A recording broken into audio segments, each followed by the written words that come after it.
Hello and again welcome back to my YouTube channel. उम्मीद करते हैं आप सब एकदम फर्स्ट क्लास होंगे। तो बात करेंगे एक और वैकेंसी के बारे में जो कि एम्स राजकोट गुजरात की तरफ से आई हुई है। इसमें आपकी ग्रुप ए बी एंड सी के पदों पे नॉन फैकल्टी की पोस्ट है। तो यानी ये नॉन टीचिंग की टोटल आपकी पोस्ट रहेगी। और इसमें ये पीडीएफ काफ़ी लंबी है, 101 पेजेस की ये पीडीएफ फाइल है। तो इसमें हम जो इम्पोर्टेंट चीज़ें हैं उन्हीं चीज़ को डिस्कस करेंगे। बाकी इसमें 70-80% पीडीएफ के अंदर इन्होंने सिलेबस को डिवाइड करके रखा है, सिलेबस को इन्होंने एक्सप्लेन किया है। तो वैकेंसी भी काफ़ी हैं। और वैकेंसी के अंदर जो आपकी पोस्ट हैं, तो पोस्ट को इन्होंने अलग अलग तरीके से डिवाइड करके रखा है। और फिर इन्होंने अलग अलग पोस्ट को अलग अलग सिलेबस के अकॉर्डिंग इन्होंने डिवाइड किया है। तो आपकी पीडीएफ काफ़ी लंबी हो गई। तो अब इसी में देखेंगे कि आपकी टोटल जो पोस्ट हैं वो 37 है। 37 पे देखेंगे तो आपका स्टाफ नर्स ग्रेड फर्स्ट की दे रखा है। और इसके अंदर आपकी जो टोटल वैकेंसीज हैं 37 पोस्ट को मिला करके, इसमें आपकी 131 वैकेंसीज रहेंगी। 92 आपकी जनरल में है, 21 आपकी ओबीसी में है, एससी में आपकी 9 है, 4 आपकी एसटी में है, और ईडब्ल्यूएस में आपकी 5 वैकेंसी है। तो अब इसको अलग अलग वैकेंसीज के अकॉर्डिंग इसको अब समझेंगे कि कौन से पद में कितनी टोटल वैकेंसी है। असिस्टेंट लॉन्ड्री सुपरवाइजर ये आपकी ग्रुप सी की पोस्ट रहेगी। इसमें आपका पे लेवल 4 रहेगा। इसमें केवल एक पोस्ट है। असिस्टेंट नर्सिंग सुपरिटेंडेंट की, इसमें अब ये आपकी ग्रुप बी की पोस्ट है, लेवल 9 के अकॉर्डिंग आपकी सैलरी बनेगी। इसमें आपके टोटल 3 पोस्ट हैं। असिस्टेंट स्टोर ऑफिसर ये आपकी ग्रुप बी की पोस्ट है, लेवल 7 के अकॉर्डिंग आपको सैलरी मिलेगी। इसमें भी आपकी 1 पोस्ट है। ब्लड ब्लड ट्रांसफ्यूज़न ऑफिसर ये आपकी ए लेवल की पोस्ट है। ग्रुप ए की पोस्ट लेवल 11 के अकॉर्डिंग आपकी सैलरी मिलेगी। उसमें आपकी एक सैलरी है। क्लिनिकल साइकोलॉजिस्ट इसमें आपकी एक सैलरी है। डायटिशियन इसमें भी आपकी दो इसमें आपकी वैकेंसी हैं। और जूनियर अकाउंट ऑफिसर की इसमें आपकी 2 वैकेंसी हैं। जूनियर वार्डन यानी हाउसकीपर इसमें आपकी 2 वैकेंसी हैं। लाइब्रेरियन ग्रेड थर्ड इसमें आपकी एक वैकेंसी है। लोअर डिवीज़न क्लर्क जिसे एलडीसी भी बोलते हैं, इसमें आपकी 9 वैकेंसी हैं। मेडिकल ऑफिसर आयुष इसमें आपकी एक वैकेंसी है। मेडिकल फिजिसिस्ट इसमें आपकी एक वैकेंसी है। मेडिकल रिकॉर्ड टेक्नीशियन इसमें आपकी 6 वैकेंसी हैं। Medical social service officer grade first इसमें आपकी 2 वैकेंसी हैं। ऑफिस असिस्टेंट एनएस जिसको बोलते हैं, इसमें आपकी 5 वैकेंसी हैं। पर्सनल असिस्टेंट इसमें आपकी 2 वैकेंसी हैं। फिजियोथेरापिस्ट इसमें आपकी एक वैकेंसी है। प्राइवेट सेक्रेटरी इसमें आपकी एक वैकेंसी है।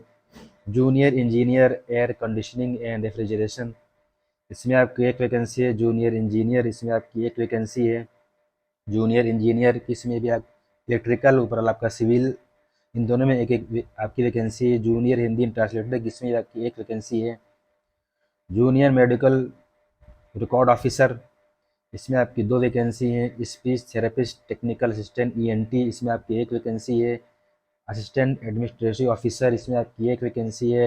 टेक्नीशियन लेबोरेटरी इसमें आपकी एक वैकेंसी है। सिक्योरिटी कम फायर जमादार इसमें आपकी एक वैकेंसी है। स्टेनोग्राफर इसमें आपकी 6 वैकेंसी। स्टोर कीपर इसमें आपकी 4 वैकेंसी हैं। Technical officer dental and dental technician इसमें आपकी एक वैकेंसी है। टेक्निकल ऑफिसर टेक्निकल सुपरवाइज़र इसमें आपकी 2 वैकेंसी हैं। टेक्निकल ऑफिसर ऑप्थेल्मोलॉजी इसमें आपकी एक वैकेंसी है। टेक्नीशियन प्रोस्थेटिक्स इसमें आपकी एक वैकेंसी। यूडीसी अपर डिवीज़न क्लर्क इसमें आपकी 3 वैकेंसी हैं।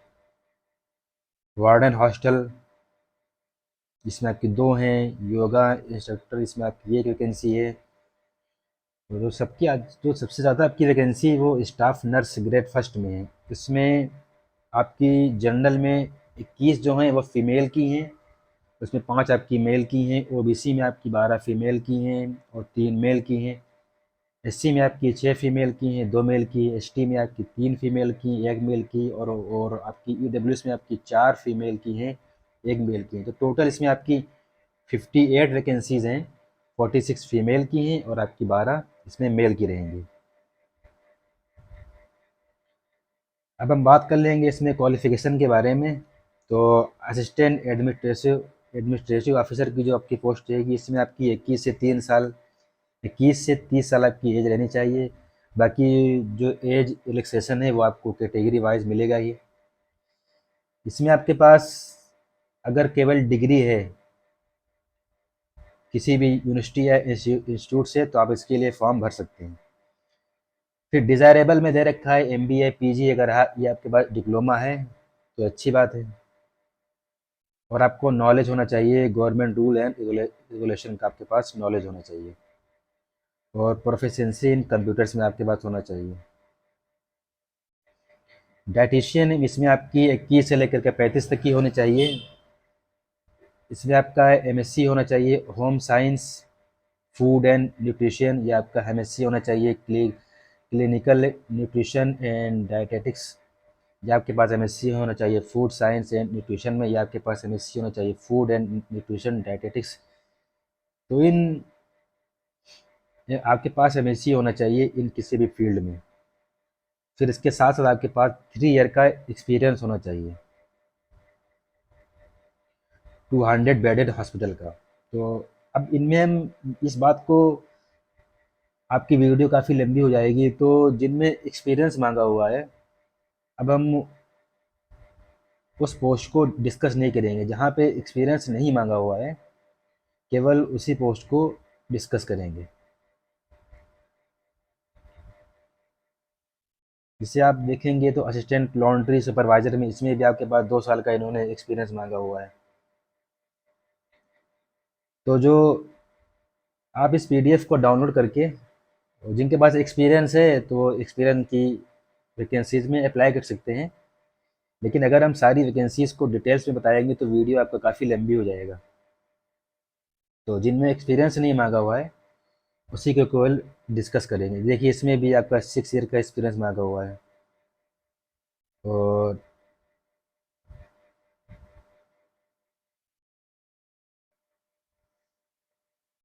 इसमें भी आपका देखिए 3 ईयर का एक्सपीरियंस मांगा हुआ है। असिस्टेंट स्टोर में ब्लड ट्रांसफ्यूजन में भी आपका जो है 1 ईयर का एक्सपीरियंस है इसमें। इसमें भी आपका 2 साल का एक्सपीरियंस मांगा हुआ है। जूनियर वार्डन में भी आपका 2 साल का एक्सपीरियंस मांगा हुआ है। इसमें भी आपके पास एक्सपीरियंस मांगा हुआ है मेडिकल ऑफिसर आयुष में। मेडिकल फिजिसिस्ट में आपके पास भी इन्होंने एक्सपीरियंस मांगा हुआ है। इसमें भी आपका एक्सपीरियंस मांगा हुआ है।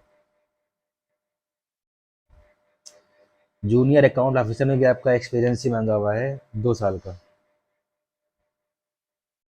और अब बात करेंगे लोअर डिवीज़न क्लर्क की, जो आपकी 30 नंबर वैकेंसी है। इसमें आपके पास 12th होना चाहिए या इसके इक्विवेलेंट आपके पास कोई डिग्री होना चाहिए।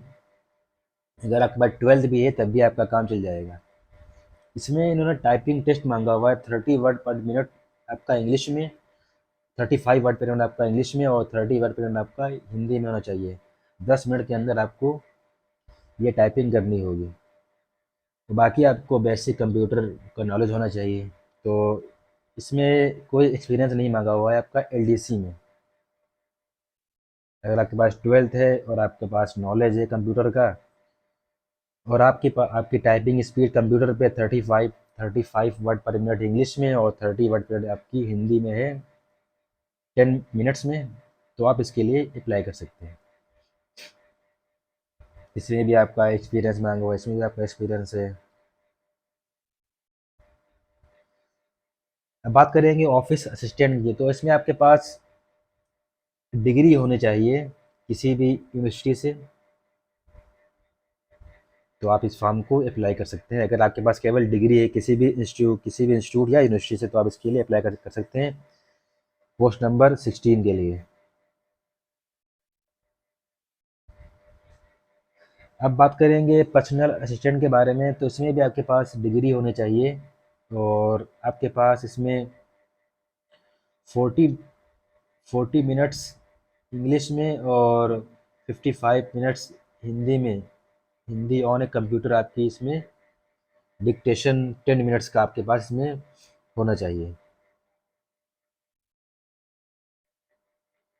तो ये भी आप, इसके लिए भी आप अप्लाई कर सकते हैं क्योंकि इसमें केवल आपका डिग्री मांगा गया है।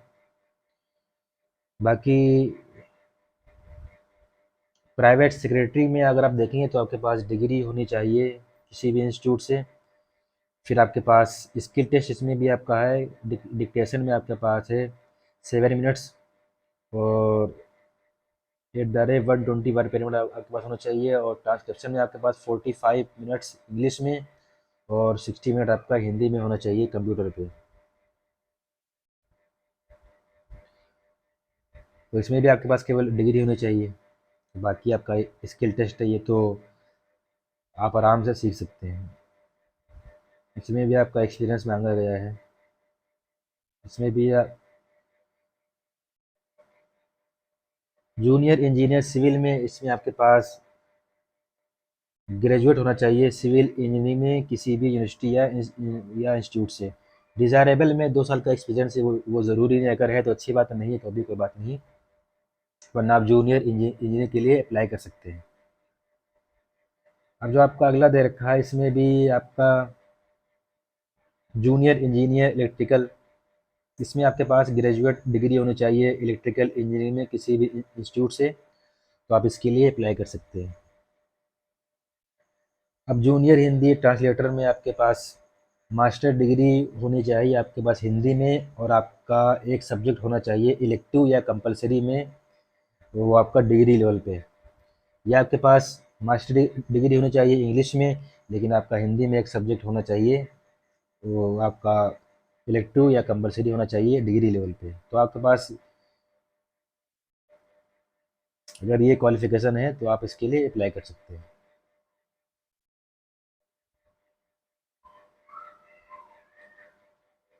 बाकी इसमें आपका जूनियर मेडिकल रिकॉर्ड ऑफिसर, इसमें भी आपके पास बीएससी होनी चाहिए मेडिकल रिकॉर्ड में, या आपके पास 10+2 होना चाहिए साइंस में, तो आप इसके लिए अप्लाई कर सकते हैं। बाकी आपके पास टाइपिंग स्पीड मांगा हुआ है इन्होंने 35 पर मिनट इंग्लिश में और 30 वर्ड पर मिनट आपका हिंदी में होना चाहिए। स्पीच थेरेपिस्ट टेक्नीशियन असिस्टेंट में आपके पास बीएससी डिग्री होना चाहिए in speech and hearing from a recognised institute. तो आपके पास बीएससी डिग्री होनी चाहिए स्पीच या स्पीच एंड हेयरिंग में किसी भी इंस्टीट्यूट या यूनिवर्सिटी से, और आपके पास MSc in speech and hearing, और आपके पास क्लिनिकल एक्सपीरियंस होना चाहिए इन हॉस्पिटल। तो इसमें भी आपके पास एक्सपीरियंस मांगा गया है, क्लिनिकल एक्सपीरियंस मांगा गया है, इसमें भी आपका एक्सपीरियंस मांगा गया है। और स्टेनोग्राफर में आपके पास 11th क्लास या उसके इक्विवेलेंट कोई भी आपके पास इंस्टीट्यूट से या बोर्ड से आपके पास सर्टिफिकेट होना चाहिए, क्वालिफिकेशन होनी चाहिए आपके पास। स्किल टेस्ट इसमें दे रखा है आपका, डिक्टेशन आपका दे रखा है 10 मिनट्स 80 वर्ड पर मिनट आपका दे रखा है। ट्रांसक्रिप्शन में आपका 50 मिनट्स इंग्लिश में इसमें आपके पास होना चाहिए। और इसमें आपके पास डिज़ायरेबल में दे रखा है, डिज़ायरेबल में आपके पास है या नहीं इससे आपका कोई मतलब ही नहीं, आपके पास ये चीज़ होनी चाहिए जो एसेंशियल में है। स्टोर कीपर में आपके पास ग्रेजुएट होना चाहिए किसी भी यूनिवर्सिटी से, और आपका 1 ईयर का आपके पास एक्सपीरियंस होना चाहिए अगर आपके पास ग्रेजुएट है। और अगर आपके पास पोस्ट ग्रेजुएट है इन मटेरियल मैनेजमेंट में तो आपके पास कोई एक्सपीरियंस की ज़रूरत नहीं है। टेक टेक्निकल ऑफिसर, इसमें आपके पास 5 ईयर का एक्सपीरियंस मांगा गया है। इसमें आपका 10 ईयर का एक्सपीरियंस है, और यूडीसी अपन अपर डिवीज़न क्लर्क में आपके पास डिग्री आपके पास डिग्री होनी चाहिए किसी भी इंस्टीट्यूट से, और आपके पास प्रोफिशिएंसी होनी चाहिए कंप्यूटर में, स्किल टेस्ट होना चाहिए सेम है दैट एप्पल। तो जो आपका स्किल टेस्ट जो आपका एलडीसी लोअर डिवीज़न क्लर्क में है वही आपका यहाँ अपर डिवीज़न क्लर्क में होगा। और आपको इसमें प्रोफिशिएंसी होना चाहिए, आपके कंप्यूटर में नॉलेज होना चाहिए आपके पास, और आपके पास डिग्री होनी चाहिए।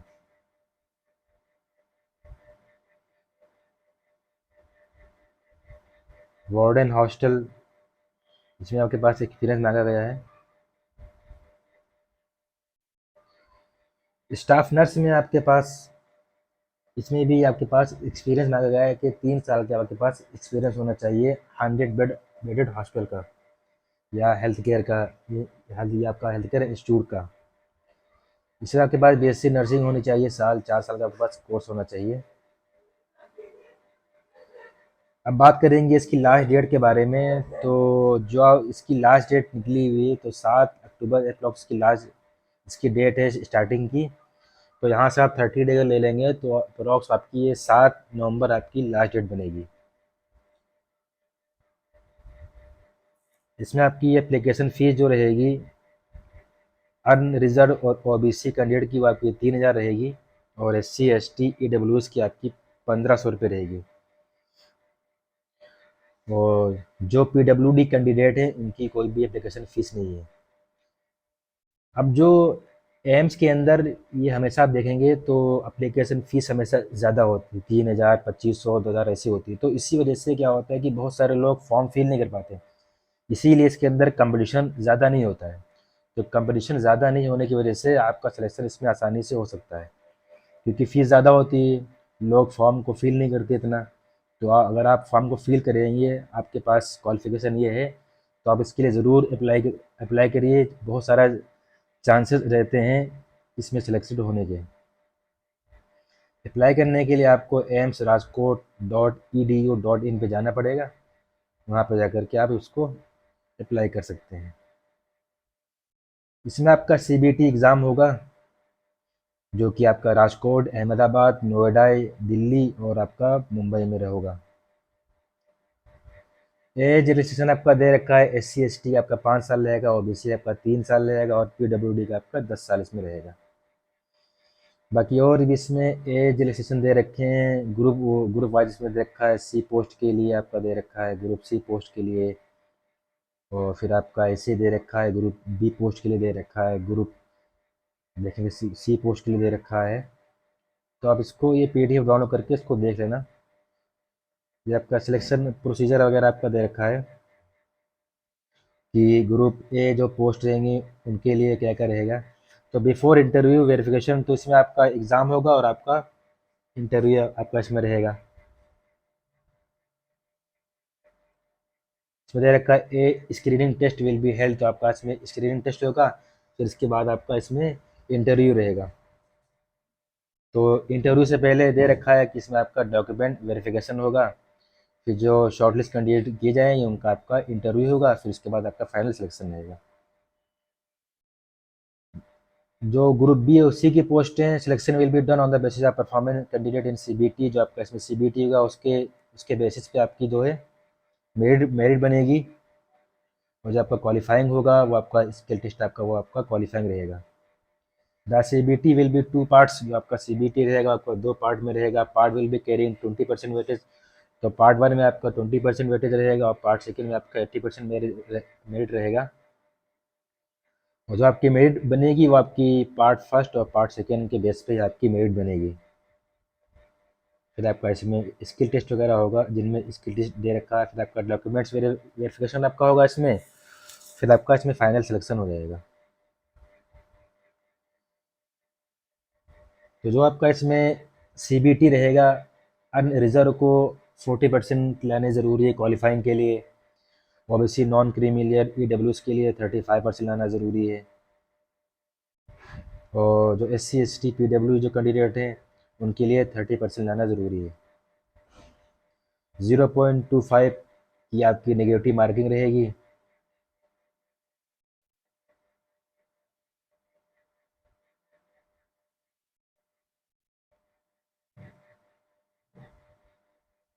बाकी जिसे बता ही दिया गया है कि अप्रोक्स आपकी 7 नवंबर आपकी लास्ट डेट रहेगी। इसमें पीडीएफ काफ़ी लंबी है और उसमें और भी सारी चीज़ें दे रखा है, लेकिन जो इम्पोर्टेंट चीज़ थी वो तो आपके सामने डिस्कस कर दी गई है। अब इसमें ये आप देखेंगे तो 100 पेज की आपकी पीडीएफ है। अब यहाँ से बाकी इसमें जो है आपका केवल सिलेबस दे रखा है, तो आप उसको डाउनलोड करके अपने सिलेबस वगैरह को देख लेना कहाँ से आपके, ये आप देखेंगे तो आपका इसमें सिलेबस वगैरह दे रखा है। ये आपका syllabus group B C post के लिए आपका सिलेबस दे रखा है।